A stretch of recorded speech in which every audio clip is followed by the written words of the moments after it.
Hey, it's Keith from Outlaw Speed Shop, and this week I am tackling a Car of the Month challenge from the Gaslands UK page, and this is the beat-up casting I've had kicking around, thrown from bin to bin, and I'm going to use this as my base.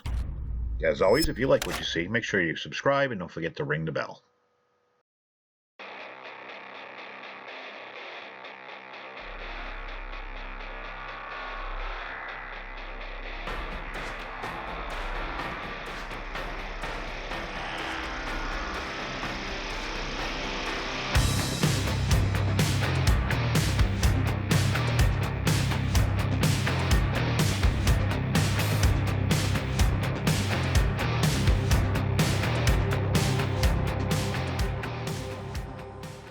So yeah, this is the casting that I decided to go with.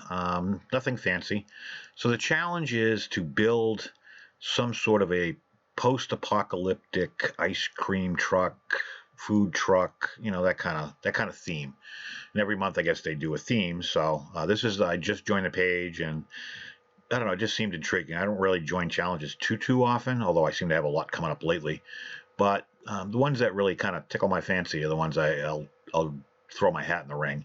And the Facebook Gaslands page, I mean, the guys over there are just phenomenal. I don't stand a chance. And I'm not really building it to win. I'm building just because I love the idea.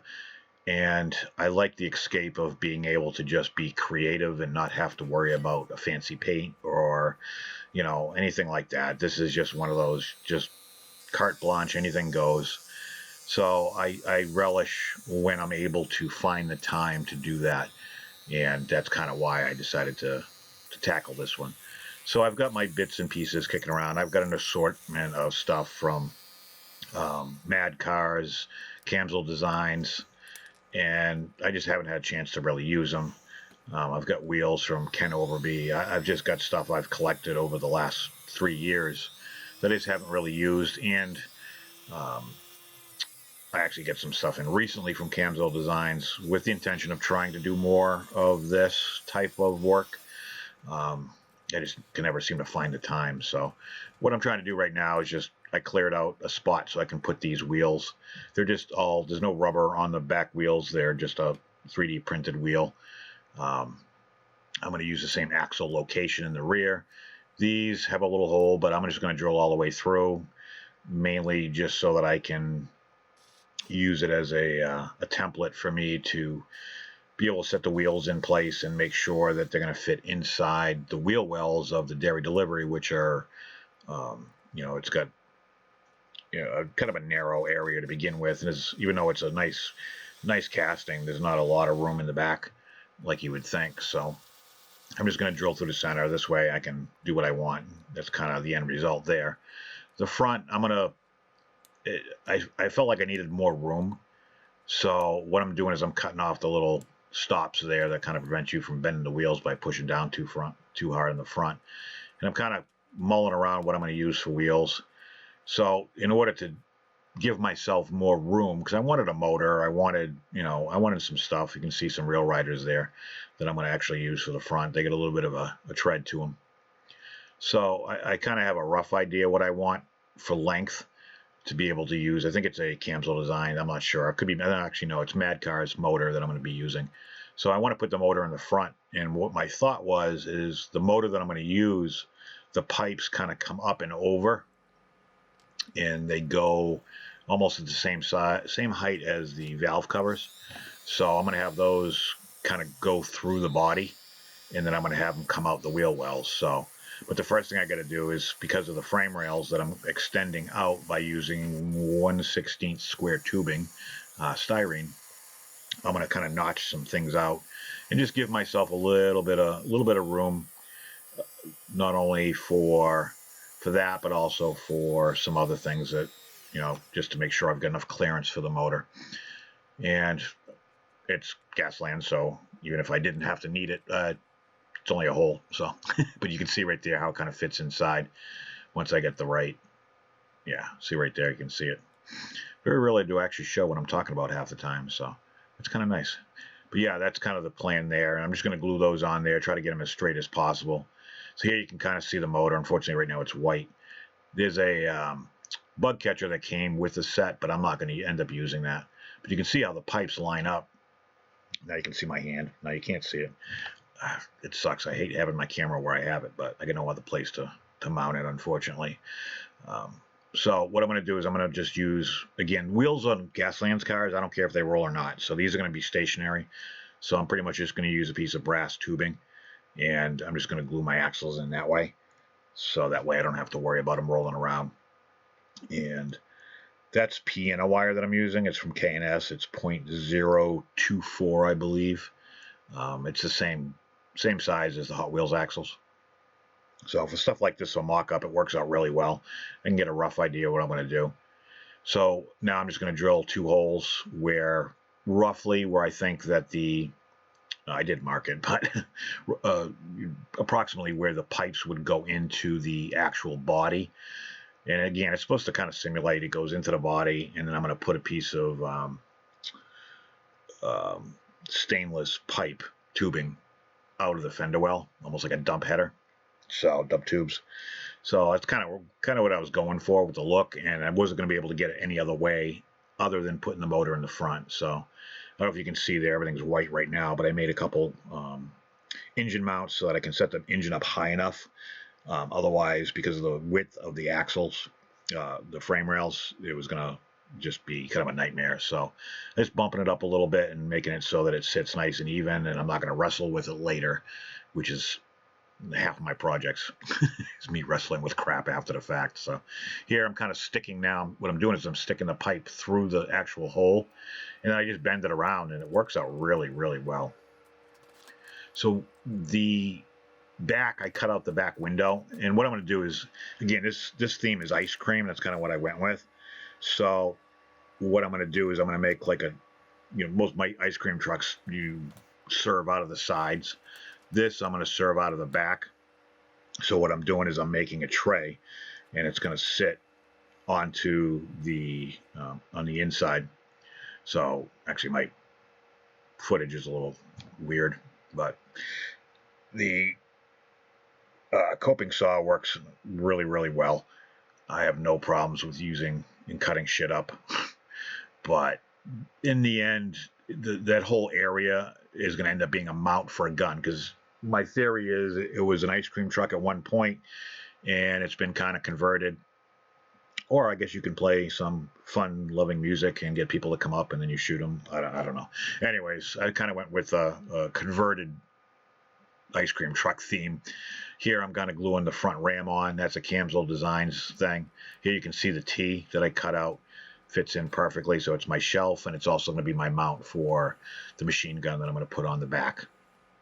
And I also got from Camsel Designs, I got all these window armor pieces. The front really doesn't line up angle-wise, so I'm just going to, they're easy to cut. I'm just cutting those to fit the same roof line as the A-pillar. And then I'm just going to glue those on. I did not, sometimes I do, but I did strip the body. And there's different ways you can do these. I usually do strip the body, so I have a nice bare casting to work with. I like the purple. I am going to paint over it, and I'm going to paint it white. But then I can sand down a little bit, and it just adds a little bit of depth to it. And I thought the purple kind of worked because it shows that it was something that it was converted and then converted again. I just like the depth of doing it. I don't do it on all of them, but this one seemed like it was going to be a good idea. So here you can see I'm putting the rear-mounted machine guns on the back. And then I got my Citadel skulls. So I kind of went, my ice cream truck is called the Captain Howdy's Ice Cream. So I kind of got the Captain Howdy from a lot of things, but obviously me being a rock and metal fan, it's primarily based around the song by Twisted Sister. So the skull I'm using is from the Citadel kit. I tried to find one that was going to fit the theme, not be too big, not be too small. The one I found had horns on it. I just thought it was kind of cool. So that's kind of the avenue I went with that. And I'm going to end up mounting something for it to mount to on the top. So it'll all work out in the end. Here now, the front, I could not find a piece of the Camsell Designs armor that I bought, window armor, that would actually fit all the way across. So what I'm doing is I'm taking 2 of their smaller pieces, and I'm just going to mount them side by side and glue them together, and it works out just fine. So here I take the smallest drill bit I have, and I don't know what size it is, so don't ask. It's just the smallest one I own. And I'm just drilling some holes in the armor. I put some in the back as well. And it's just going to replicate like a bullet hole or, something like that. So here you can see I painted the interior black. It's Chaos Black. The base Chaos Black. The motor is Chaos Black. The body and the skull are Tamiya White. And it works out as a good base. The scoop I ended up getting off of Muscle Machines, so it's got like a black chrome look to it, so it actually kind of worked out really, really well. So I made some decals. I tried to weather them like in Illustrator, so that way they kind of look beat up to begin with. And I always print when I do my decals, which I hate doing. I usually print out a bunch of different sizes just in case, just because it looks good. Sometimes when you print things, it doesn't always scale out to be exactly what you think it's going to be. So after putting those on, now it's just a matter of painting. And this was the most tedious part. I kind of hemmed and hawed, probably more than I should have. It's just one of those things there's no right or wrong way. I look at other people's stuff on the Gaslands page and Instagram especially, and I'm not even on the same playing field as these guys. I really wish I was, but it's just something I got to practice, and I don't do enough of, unfortunately. So the combination of weathering, painting, there's 8,000 different ways you can do it, and I kind of go with I'll usually start base painting everything. And, I'll put my lead belcher on the pipes. I'll put even the same thing here for the front guard. I'll do all the basics first and lay the main colors down. Then I kind of stop and I'll look at it. I'll stare at it. I'll second guess myself. And then, then I'll start applying washes like I am here. I'm putting the Agrath Earthshade, which is more of a brown tinted wash, on the skull. And I painted the face red just because, I don't know, I wanted to. And I thought it was more devilish.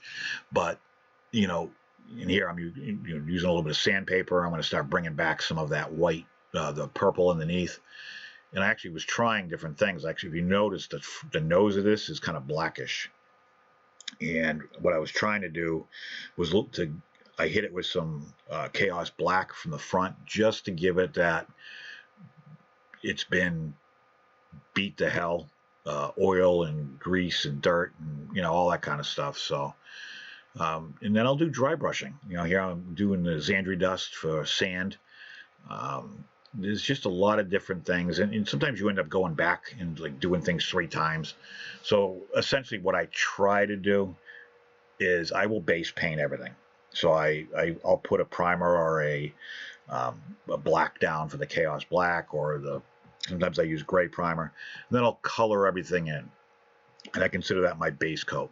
Then after that, then I'll start doing my details like I'm doing here. After that, then I'll do my washes, and sometimes I'll switch between the Nuln Oil. I'll go to the Agrath Earthshade. Depends on what I'm after, whether I'm after more of a black or I'm after a brownish, grungier look.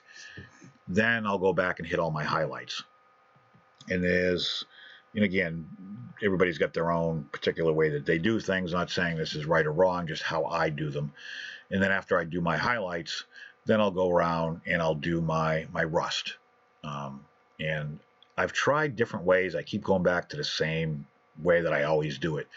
And, that's me. I've got to break out of the habit of doing that. I want to try different things. You can see I also stuck some crap on it. I stuck some different things on the back, on the side, styrene pieces that I had laying around. Here's a little hint. I'm using some pretty thick solder.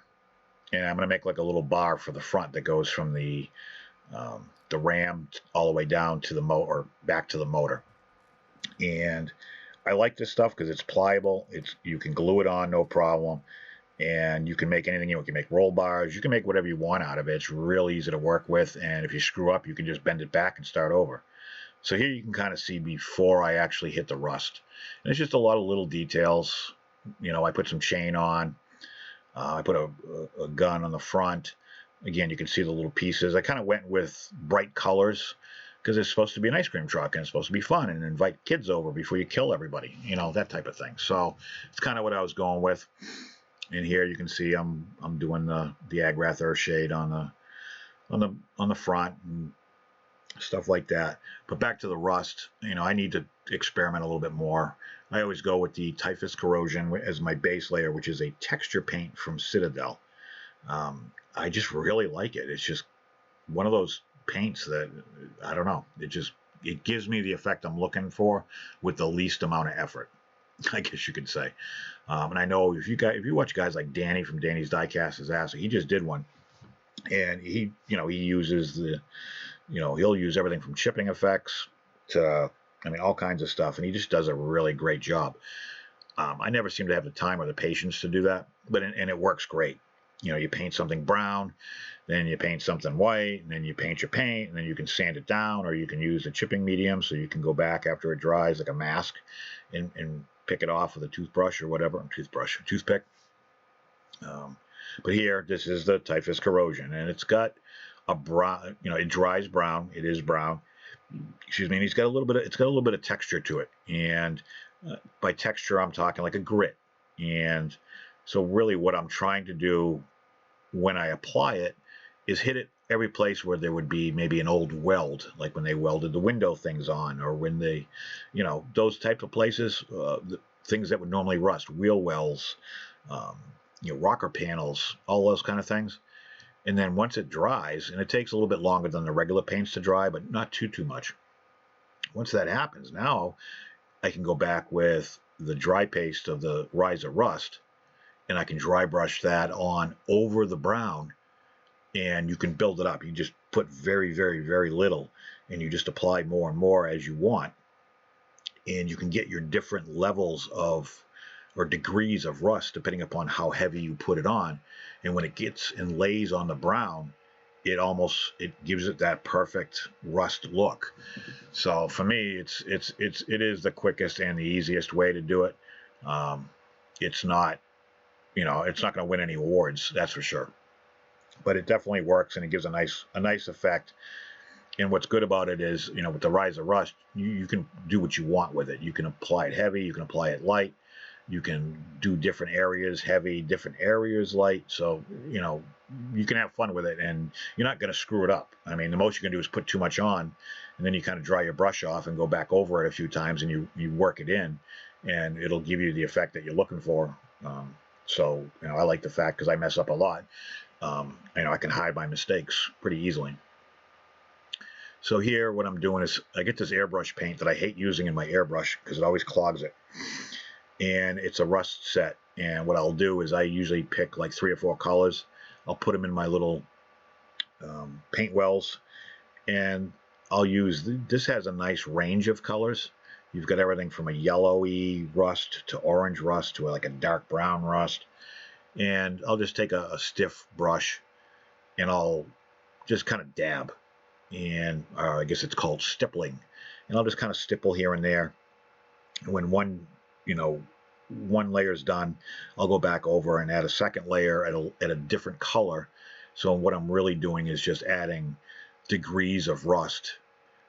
And I look at this as more, if the Rise of Rust Typhus Corrosion is like heavy rust, this is more like surface rust, like a patina, because it doesn't have any kind of texture to it. So that's kind of what I do, and I'll just kind of stipple it in there. And there's no rhyme, you can see there's no rhyme or reason. I'm just picking shit for different colors and different areas. You just, again, have fun with it. There's no pressure on these types of builds because it's all subjective. What you think looks good, somebody else is going to, well, that's horrible, and vice versa. So have fun with it. Don't care what anybody else is, doing or thinking, or, You know, obviously you want to get better every time, but you know, it takes a long time to get to that point. Here I'm using my Tamiya weathering powders. I just use the black soot. I kind of break it up a little bit with my knife so it spreads easy. I'm just doing around the pipes, you know, the bottom of the fender wells and the rocker by the door, just to kind of give it a little bit of depth. You can barely see it, but it's just one of those extra layers that just add a little bit to it that's very subtle. And I know looking at this, you're going, Keith, what the hell are you talking about subtle? The whole thing is an abortion. But it's just one of those little things that add up. This is pretty much what I started with, you know, just a bare bones Circus Hot Wheels car. It's for the UK Gaslands Facebook page, Car of the Month Challenge. And not only this is what I have, but if you notice, I have a brand new turntable. After 3 years, I finally get rid of that $8 cheapy one that was falling apart, and I got myself one with a mirror. I'm somebody now. But anyways, this is what I got. I got a couple more videos here, some pictures. Please stick around to the end, watch. Leave me your comments, good, bad, indifferent, below. And, you know, have fun with these builds. I will catch you on the next one.